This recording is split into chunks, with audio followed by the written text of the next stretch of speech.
When the Doom claimed Valyria, the great freehold fractured into warring cities and upstart nations, ripe for the taking. Out of the east swarmed the Dothraki, the horse lords of the plains who feared only defeat and dragons. And now the dragons were all gone. Under the great Khal Temu, they sacked and burnt every town and city in their path. No army could stand against them, because the Dothraki do not stand. The horse lords do not draw up battle lines or hide behind shield walls or lair themselves in armor. The Dothraki charge. Their blades are more scythe than sword, the better to cull the infantry ranks without breaking stride. Even their archers fire from horseback so that advancing or retreating, the arrows never cease. To the Dothraki, a man who does not ride is no man at all, without honor or pride. When the city of Quohor realized Khal Temu was coming, they strengthened their walls, doubled their own guards, and hired 2 full companies of sellswords. The Dothraki were used to glorified farmers with spears. Quohor would show them a proper army, with mounted and armored cavalry to match the Horde's own. As an afterthought, the city leaders sent an envoy to Astapor to buy Unsullied. The slavers had always claimed that the Unsullied were the great Giscari legions come again.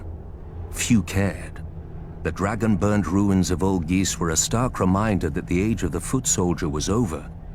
The envoy had his orders, however, and quickly bought 3,000 Unsullied for the long march back. For Unsullied do not ride. But while they marched, Khal Temu arrived at Quohor. I can imagine how pleased the Khal was to finally face a challenge. By the end of the battle, crows and wolves feasted on what remained of Quohor's heavy horse. All the sellswords had fled. Quohor knew that the Dothraki would very soon break through the gates to rape, slave, and burn at their pleasure.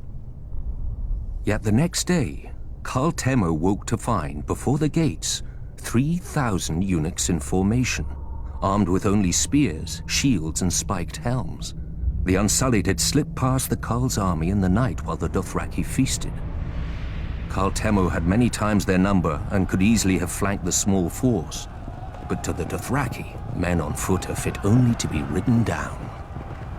18 times the horse lords charged, and 18 times the Unsullied locked their shields, lowered their spears, and held the line against 20,000 Dothraki screamers.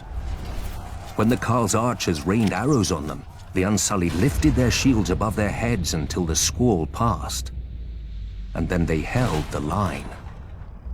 In the end, only 600 Unsullied remained, but more than 12,000 Dothraki lay dead, including Khal Temu and all his sons.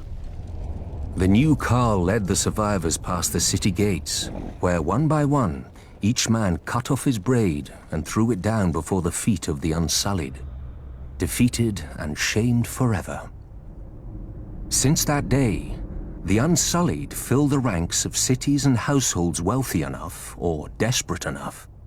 Sellswords fight for gold, knights for glory, and Dothraki for blood.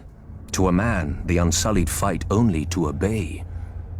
With the right master over them, imagine how the forces of chaos would break against their shields.